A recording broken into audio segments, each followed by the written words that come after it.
The FBI shut down Silk Road, the online drug site.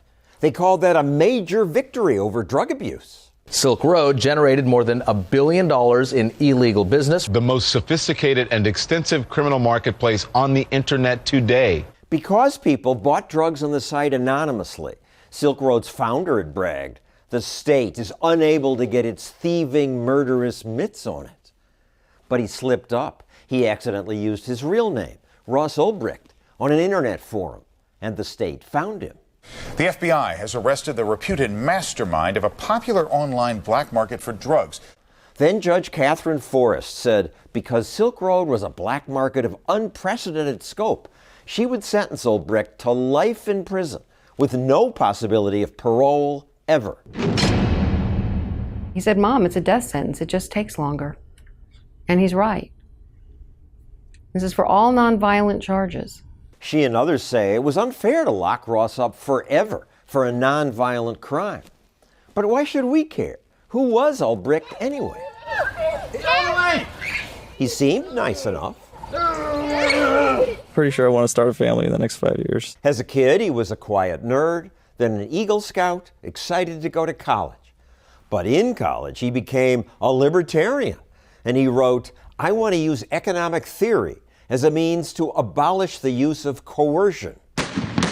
Coercion, meaning force.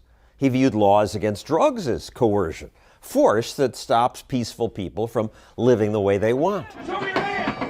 He was right, but many Americans hate and fear drug use.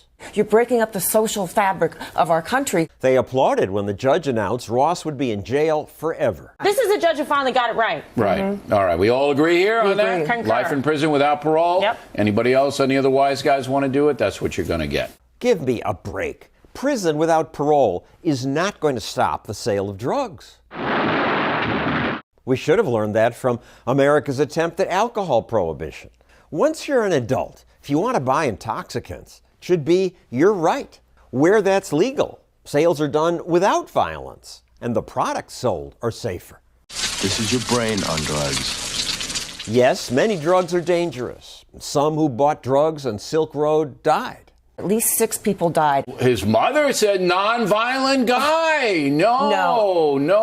Silk Road had some rules, at least, like nothing that harmed or defrauded. No child pornography was allowed. But now that the government's closed Silk Road, replacing the site with this notice, other illegal sites have opened. And they offer more drugs. These other sites, I've heard that they're just open season, anything. So they're actually worse and multiple times bigger.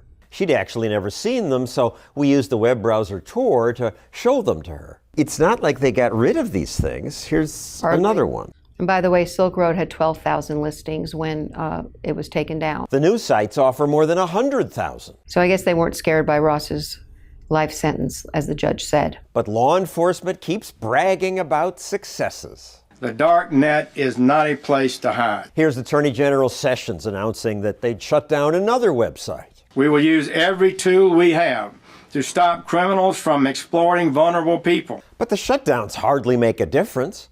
New sites appear. Now, critics will say, as we shutter one site, another site emerges. And they may be right. But that is the nature of criminal work. It never goes away. Never. Ever. Heroin.